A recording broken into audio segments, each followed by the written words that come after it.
So welcome to the fourth episode of Movement of Medicine. So we changed the name a little bit. We're calling it Movement for a reason because it should be movement and it should be fun and some sort of prescription that you're getting, some better you're getting at whatever you're doing.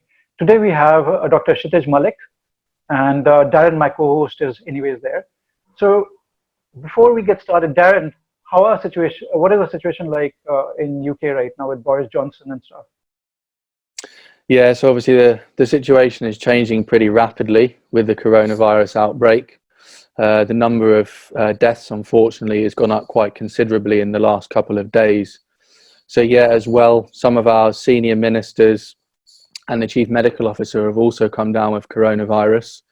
So yeah, it's not particularly looking good at the moment, but obviously they have put the social distancing strategies in place. They are restricting everyone to their homes as much as possible, only for essential travel to leave your home to go to work or shopping or the pharmacy, those types of things. So yeah, it's not looking particularly good, but we're hoping that over the next few weeks, certainly the measures they've put in place will really help the spread and yeah, stop as many deaths going forward. Right.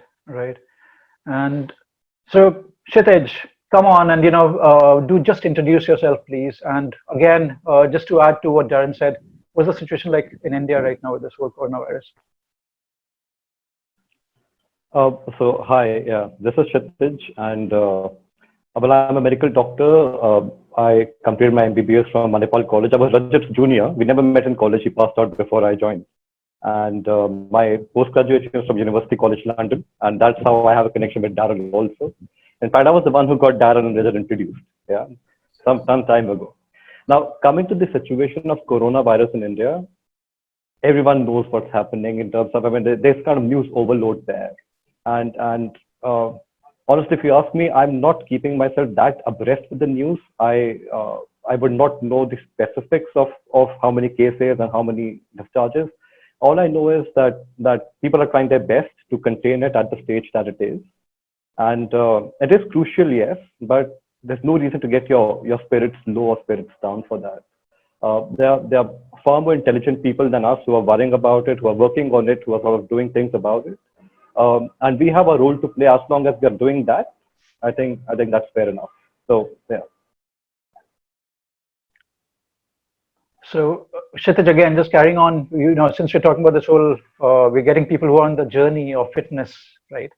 So tell us about yourself, like what have you been doing and why did you pick it up?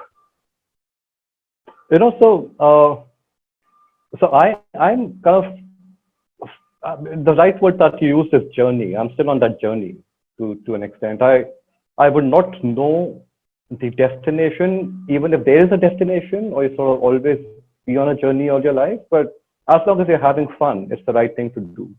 So I'm not yet 40, and I've been a lean, sort of slim chap all my life, and that started to change about 2.5, 3 years ago. And there was a slight paunch that got me thinking about exercise. So vanity, pure vanity, to begin with, and I've always been in touch with Rajat, and I've been looking at the videos and the things that he's been doing. I mean, I'm on his broadcast list.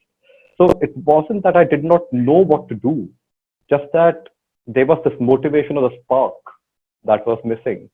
And my paunch was that spark that ignited the feeling. So yeah, so since the last couple of years, I've been doing a regular exercise training. It's made me kind of a different person from what I was. It's got me experience things which are something I hadn't experienced or didn't know that were related directly to exercise. And that's what keeps me going. Yeah. So say a bit more. Yeah, say a bit more about what all did you do during this time. So what exercises did you do, and were you doing them alone or with the spouse or the child? Things like that. Yeah, good. So primarily when it started, I always had a Nintendo Wii at home, and I'm a Vertigo chap, and we in London used to use it for vestibular rehabilitation. That's when people lose their balance because of a disease of the inner ear. And so when I got it from Australia in 2007, the idea was I'm going to use it for my practice. to treat patients. And if you are aware of the Nintendo Wii Fit, that has things like yoga and cardio and aerobics that you can do standing on a balanced platform, and it kind of tells you how well you've done, encourages you. The robot says, well done, and that's positive reinforcement. So it started from there. I got my form and I got the basics of exercise from there, that I just started for fun. There were about 20 minutes odd every day. That was about 3 years back. Some yoga, some muscle training, and so on. We do also have some machines at home, the cross trainer, the strength training apparatus, and that gets to the next step. And so automatically, without too much thinking or without a set platform, one thing led to the other. And I got into a routine of about 20 minutes of yoga a day, 20 minutes of strength training, and a few minutes of cross trainer. One thing that I found was that cross training was immensely boring. I used to start it. I wasn't tired. I was just very bored. Like, I don't want to go on doing it. And then came the Netflix and the Amazon Prime. And so my routine now is that I watch television only while I'm on the cross trainer and not otherwise. And an interesting thing, so if I'm watching something like Friends and I'm on the cross trainer, my heart rate doesn't go beyond 128. If I'm watching something like Narcos, or what's that Bhaiya ji thing that we Amazon Prime had, Kaleen Bhaiya, or Vasepur or something like so. So if you're watching something which is action-packed, I automatically tend to do much faster and more, and my heart rate can go 150, 160, which is the highest it has gone. I'm not an athlete, so yeah, 160 is my limit. And I realized that if you have the right amount of mental input, your physical thing automatically gets along. You don't feel tired. You sort of just go on. And now I do about 40, 50 minutes of cross trainer easily. I mean, depending on what I'm watching on TV, but that's how it goes. Yeah. So it's been steady for the last 1.5, 2 years now. I think 2 years is about 700 odd days. I've probably missed about 20 out of the 700 when I'm not exercising. All other days have been going on, and this helps. Yeah. So fitness tracking equipment is really helpful for me, which tells me what my goals are and how much I'm doing and what am I doing that day. That helps. Excellent. So you mentioned briefly you're an audio-vestibular physician. I just wondered whether you could sort of explain to the audience a little bit about what that is, and also how exercise and movement might fit in with your practice. Yeah. So when we talk about audio-vestibular medicine, it is a rather a different concept than conventional medicine. A lot of doctors don't know that as well. So in the UK, audio-vestibular medicine is a branch of science where you talk about disorders of the inner ear. And the inner ear is responsible for hearing and balance. Balance organ, as the balance organ, the inner ear is far more important than your vision or your muscle joint sense. I mean, all of them are important, but vestibular system has its own place into what it does. And so people who have problems with rotational vertigo or imbalance or dizziness need to get themselves evaluated. One part of treatment is to get them back is to use the vestibular inputs, the muscle joint and the visual inputs together, recalibrate the brain, sort of say, the cerebellum that we call it. I mean, I normally reserve the jargon, but I'm getting money for it, so I should probably just put it in plain language, since it's a free session. We just do a lot of exercises to retrain the brain and how fit you are before the illness decides how much better you will be if at all you get affected by these disorders.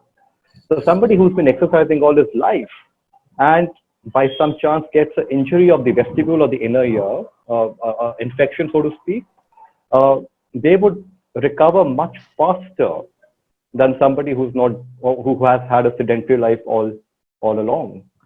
The other thing is that a lot of disorders like, and I would name a few medical jargons here, apologize. We call it vestibular migraine or Meniere's disease. They have a direct bearing with your immune system and how much is your exercise fidelity. I mean, if you're exercising, if your mind is not stressed, there's a less likelihood of you getting those disorders? You see, there's a lot of things in medicine that we don't fully understand and have a rough inkling about. Meniere's is one of those disorders. Meniere's disease is one disease, and it is idiopathic, which means we don't know the reason why it happens. But there are theories that say that it could be an autoimmune modulated disease in which your own immunity works against some bits. Stress has a bearing. People who are stressed get more of it. Vestibular migraine, for that matter. Now, most people know migraine. Most people know that migraines you need to avoid certain type of foods and sun exposure and this and that. But what they don't know is that if you are regularly exercising and you're generally fit, there's a less likelihood of you developing migraine in the first place. Vestibular migraine is kind of a subtype of a migraine in which you get dizzy instead of getting a headache. So you would have a rotational dizziness lasting for minutes to days and would recover eventually. But if you're physically fit, if you're exercising, you would probably not get as many episodes as you would have had you been not very regular with exercise. Other than that, when you say, how do I use it in my practice?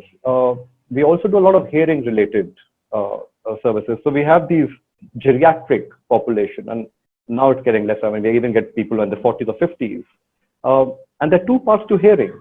One is how much you hear, and the other is how much you understand or comprehend. And if you have an active mind, even if you don't hear a word, it's like if I had a lisp or if I was not very clear in my diction, you would understand me if you pay attention to what I'm saying. So likewise, people who lose their hearing, if they're sharp in their mind, they hear much better than people who have probably not been into that auditory comprehension thing all along. And being physically fit and mentally fit aren't very different apart. One leads to the other. So if you are physically fit, there's a high chance that your mind works as fast as your body. So there's, I mean, and I've been, I'll go on for a minute or two at the risk of being at a monologue. But the bit is that you asked me that how has exercise brought a difference in your practice, or I mean, it makes a difference to your life, and your practice is a part of your life. I mean, everything you do is part of your life. I mean, going to the toilet in the morning and how well do you pass stool is an active part of your life. And if you exercise, that happens better. So it's not that you have to think of the bigger things. I mean, even smaller things improve. So there's no rocket science. In fact, and I'll come to the other part. Rajat, we were talking one day about children and grandchildren. That's one thing that's very close to my heart. But I interrupt now for you to carry on, and then probably I'll bring it later in the discussion. No, carry on. Please carry on. You know, so this is this theory that I just had in my mind. And Darren, are you married or do you have children? Yeah, married and one small daughter. Yeah, she's 18 months old. And so I would not ask you your age, but let me tell you mine. I'm about 37-ish, and I got married in my late 20s, had a kid when I was early 30s. I was just thinking in my mind that if I use the same kind of extrapolation of graph, so to speak, I would probably become a granddad when I'm 60. And I'll have a grandson or granddaughter, whoever, a grandchild, who would be actively running about when I'm 65. And if I have to keep up, if I have to sort of get that factor, you know, if I want my grandchild to remember that my granddad was the one who made me learn how to ride a bicycle, or who made me learn how to play cricket, or, I mean, if cricket exists till then, football, soccer, of course, is going to last. So soccer, whatever sport, I need to be active to do that. I would not want to be a granddad who's on the armchair and the kid is running around and saying, "Beta, come here to me, because granddad can't come to you." I don't want to be in that situation, which I've seen happen. That's not very good. Doesn't apply to Rajat. He got married way too early. He'll be a granddad very, very soon. So, no, but Kshitij, it's not only even about granddad, right? Today's fathers, parents, they're not able to keep up with their children. So forget about the next, the generation gap that you're talking about. Even as a parent, they're not able to keep up. So, there's such a solid point that you have actually here. Yeah. By the way, I have a question to both of you. I mean, decide because both of you are into exercise and into, if somebody comes to you who is obese, yeah, clinically obese or in your perception obese, and you have to tell them that this is not good for you or something, when would it stop becoming medical consultation? When would it start becoming fat shaming in the society we live? How do you tell somebody who's unfit and obese without not being at the risk of sort of not fat shaming somebody or body shaming somebody, but still getting your point across? How do you do that? I think that's where it's really important to actually get the psychological and social context that that person is currently within and what they're facing, because depending on that kind of background will dictate what level of motivation and the appropriate sort of guidance you should give them. Because some people could be very motivated if you're telling them the scientific and medical facts about them being overweight or obese. Other people might find that very difficult to get to grips with and might just need a little bit more help to overcome those things. You know, a bit more of a softer approach might be more suitable for them. So I think it very much depends on the individual, but ultimately the facts are the facts. So, you know, you have to be very clear with them that, you know, this isn't healthy. You are living a lifestyle which is going to cause a lot of issues as you sort of progress through your life, and that they have to be addressed in some way or another. I think then it comes to the particular approach that you take with them. So what type of exercise do you give them, which is going to help motivate them going forward? So there could be individuals who, you know, very much can get into running very quickly and they can sustain that for a long period. But for other people, they might go out for a single run and then that's the end of exercise for them for the next 10 years. So it very much is an individual approach. That's certainly my view on it. I don't know whether Rajat has any different opinions. Yeah, so I think, you know, when such consultations are on, when such conversations are on, it should be we should put it aside that this whole thing about will someone get upset and things like that, because we should be very clear we are trying to help the other one. It should be as clear as that. It shouldn't be about, oh, but I'm now hurt because you said a certain thing. It's important we do that. And there was a classic thing that actually happened with me. I was a director for sports at a upcoming university, which has made a good name for itself, Ashoka University. And during the introduction to the fellows, the postgraduate fellows, I was talking to them about this, you know, what is my role at the university and stuff like that, and how fitness plays. And, you know, Kshitij, you just touched on that, you know, sound mind, sound body, they go hand in hand. And I was trying to explain to them how important it is to make a bigger difference in academic life. At the end of the lecture, and, you know, people loved it. The whole batch loved it, all that. And I was like, wow, well done. One student came over and said, you know, listen, it's all good what you're saying, and I understand that, but it's taken me a while to get here. You know, I've lost weight. It's been a big challenge, but please be careful using the terms that you do sometimes. It was the first time, and, you know, actually, I didn't like it at the time.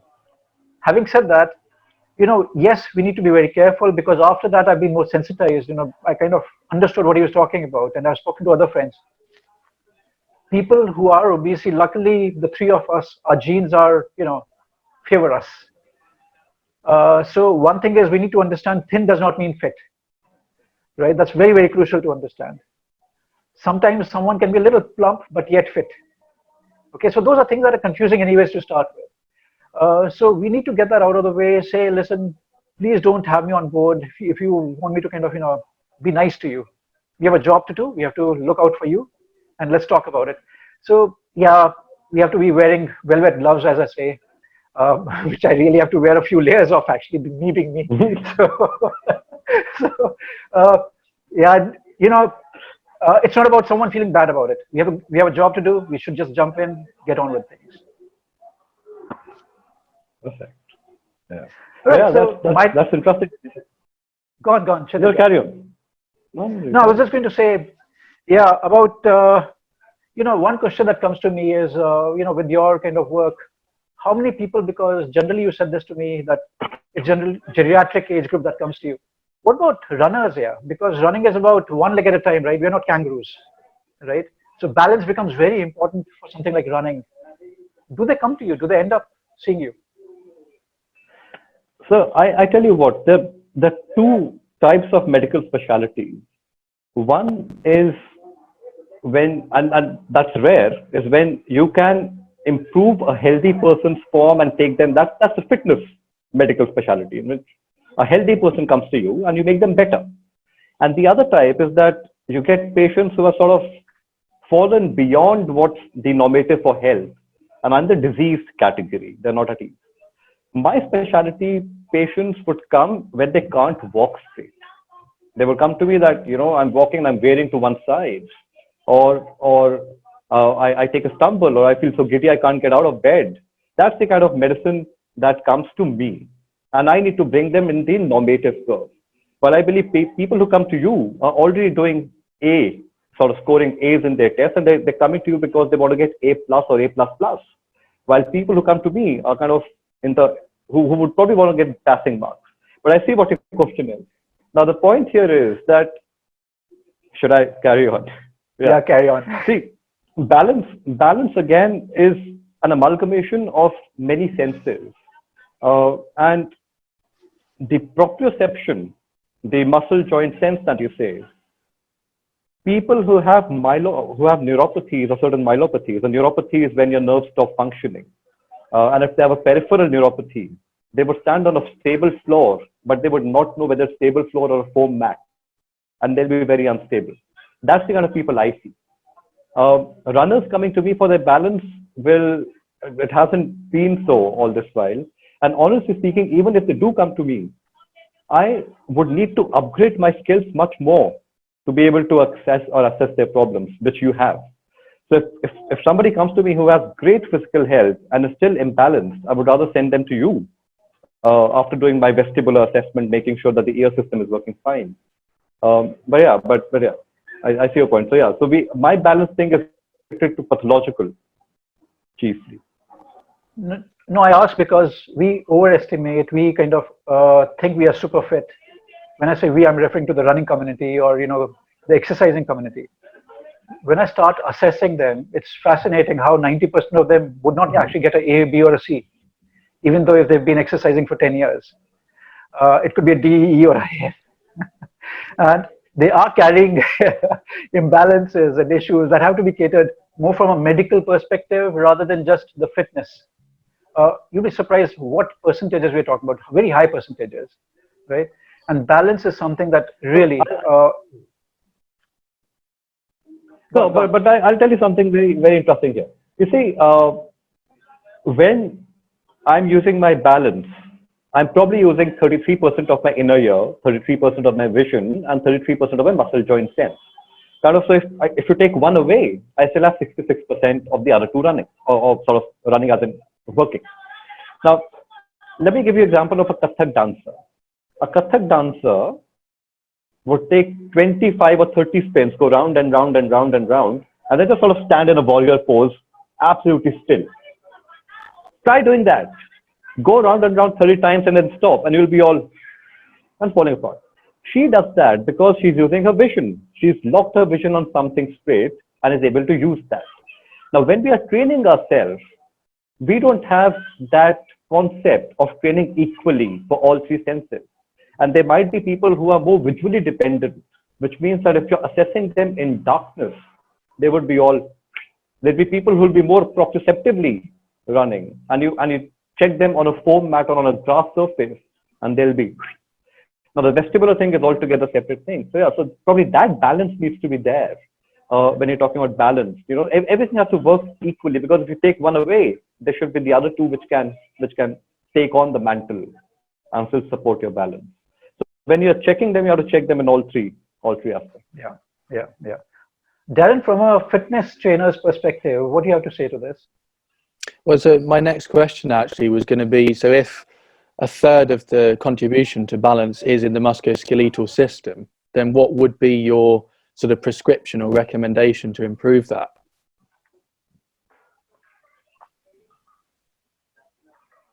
So this is directed to Rajat? No, to you, Dr. Malik. So what you're saying is, if somebody has a proprioceptive problem, is it? A musculoskeletal? Well, so if you see a patient, so if you see a patient who is deficient in any of those three systems that you described, obviously this podcast specifically focuses on movement and exercise. So what would be your recommendation to improve the musculoskeletal elements?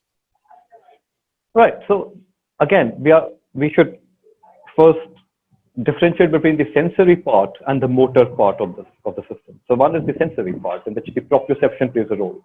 So whether you can feel that you're on a stable surface or a foam matter, you can't feel that, which may happen with neuropathies like a diabetic neuropathy. It could be a central thing, it could be a brainstem thing, it could be a compression of the cord, it could be wherever. And after we have diagnosed that, I would send them to the appropriate medical specialty which deals with them. If it's the muscular part, example, if I can't stand on one leg because my quads aren't supporting me, or there's another problem somewhere else, then that's the physio part in which Rajat will play a role. As I said, my specialty is inner ear, and anything that goes wrong with that, I'll take on. But again, since there's no specialties particularly who are checking people for their balance, I need to diagnose all of them, even if I'm not trained to treat all of them. So I would diagnose all of them, take the ones which are in my purview, they treat them, and the ones which are not will have to be referred to the adequate or the specialist branch with that system. Yeah, and just taking it on further, so because hearing is the other thing that you do a lot about, right? So how much of physical activity and fitness have a role to play in the hearing part, and how has it changed your practice since you picked it up yourself? So, those two things. So the first thing is that I have seen people, now this is going to be this is not hearing particularly, this is again a selfish reason. I get older people who come to me, yeah, and older could range from whatever age to 90, 95, even 100. And I've seen people who have been fit in their life respond much better to auditory amplification in terms of their speech understanding. And that's something that's been more an observation than something that's because they're coming to me at a point of their life when they're sort of much later to make life choices. I mean, of course, they can make a life choice even then. But what I'm seeing at that time is the result, the fruits of what they've done in the past, instead of me planting a seed there. Because I can tell them to be fit, I can tell them to be. So this is an observational perspective that this is what I have seen happen. Now, coming to what I do suggest them is to socialize more, to work around more. You see, if there's hearing loss is the single most preventable cause of dementia. It's a thing. Hearing loss is associated with Alzheimer's. Now, why is that? That's because people with bad hearing do not socialize as much. And when they don't socialize as much, they tend to sort of slow down in as a society. When you have to work, you have to sort of be attentive to people. You have to sort of get new thoughts in your mind, work on them. All that slows down. And to be social, to be able to do that, you also need to be someone who's ambulatory. Having a hearing device on, but not being able to talk to people because you can't climb down the stairs is a punishment. I mean, your universe will be restricted because of your mobility issues. And with the life expectancies that we see now, if you can live till 90, but your knees only live till 60, that's not a good place to be in. I mean, you would want to stretch all parts of your body till the time you're mentally active to get the most out of life that's there to offer. So that's something that needs to go across. But again, young chap, in terms of people who come to me are much more senior, and so I could probably just pass it on as a suggestion. And of course, it's a suggestion only. It's Adesh or Udesh mein jo farak hota hai. I can only suggest that this is what I think might work. But people have habits which have been molded over the years in iron. And so that's something that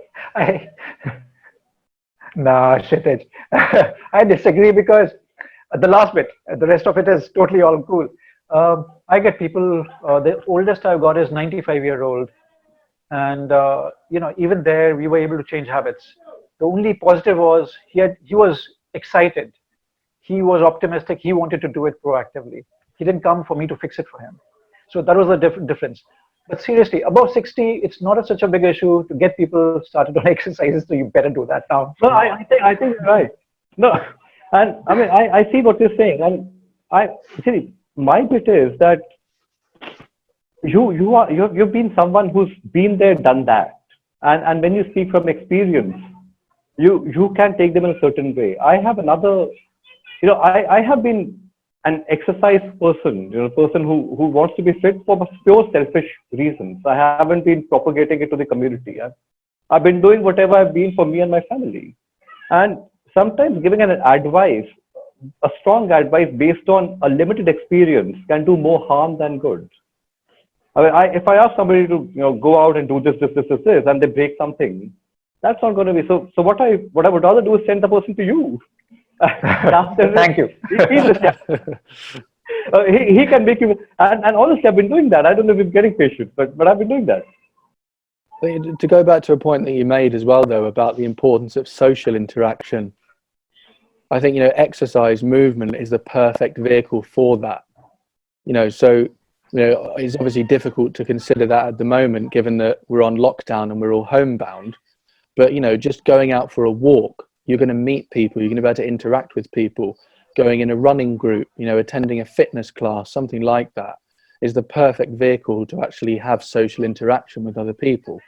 So you can get sort of the social, the psychological, even as you were suggesting, the hearing benefits by undertaking exercise as a way to interact with other people. I think that's a really important message to get across. Yeah. Yeah. So, Kshitij, would you want to just bring up like 3 myths that are there in the, the kind of patients that you see, and patients would have misconceptions about them? The 3 or 4 things that you could talk about. Well, I see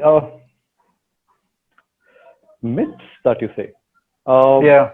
So first myth is that there's nothing called cervical vertigo. If somebody says I have dizziness because of a cervical problem, that doesn't happen. So there's nothing called cervicogenic vertigo is a myth that not even doctors don't have as much access to those literature, but says. What are the other myths? I don't know. I mean, the information is available everywhere that if you have the right access, no way to look for it. So there's no myth that I want to bust here. Just that all I want to say is that, I would just sort of share my experience. That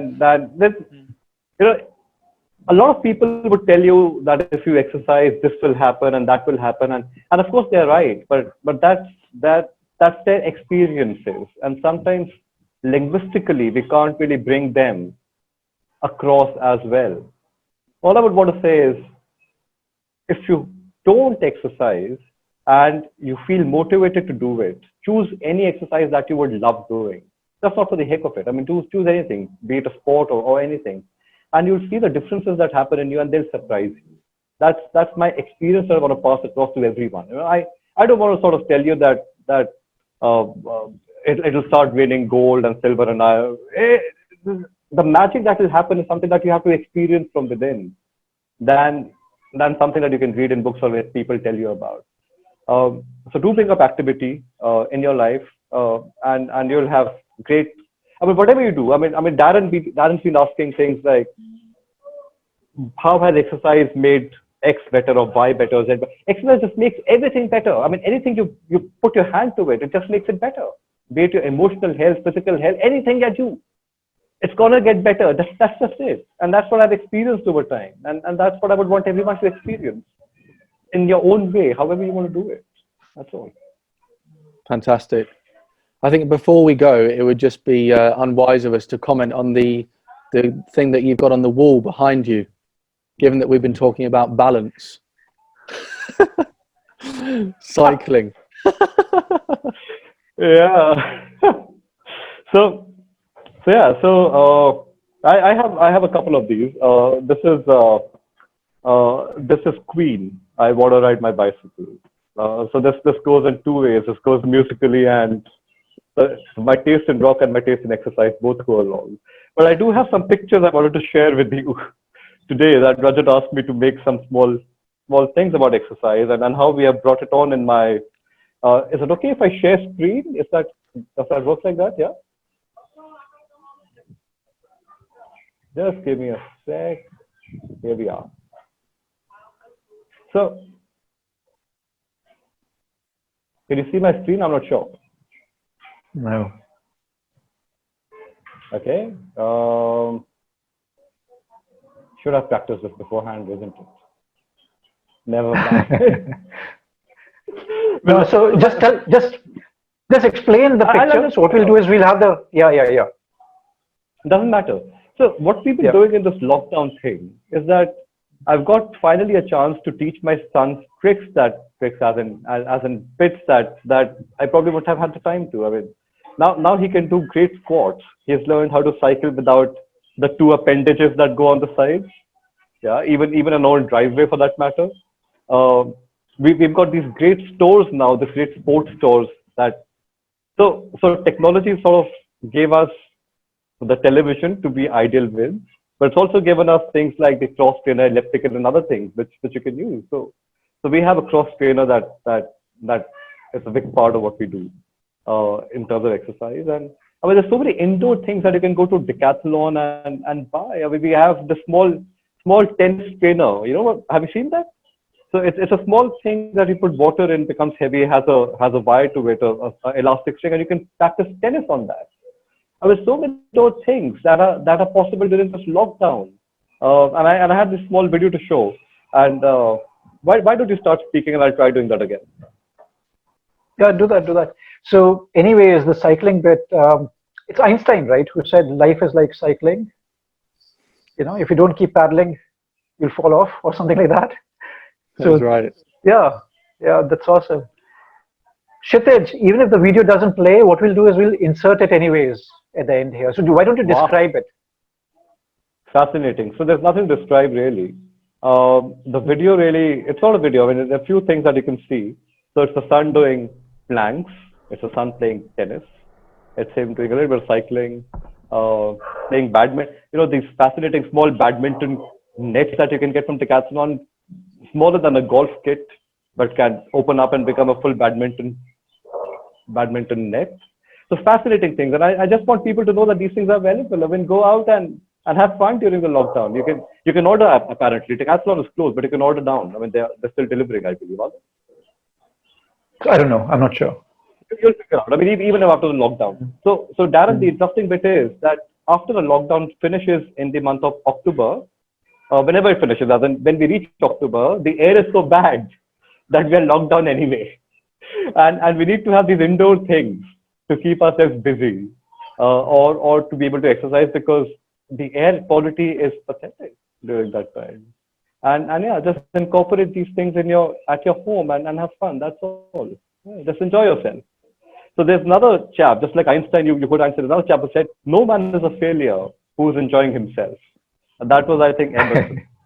So just enjoy yourself. Very good. All right then, guys. We'll just wrap up here. And Kshitij, it was amazing having you over. So thank you so much. And this will go live in some time, and I'll share things with you. Thank you, Darren, and catch you guys tomorrow then. Thank you, Raja. Thank you, Dr. Malik.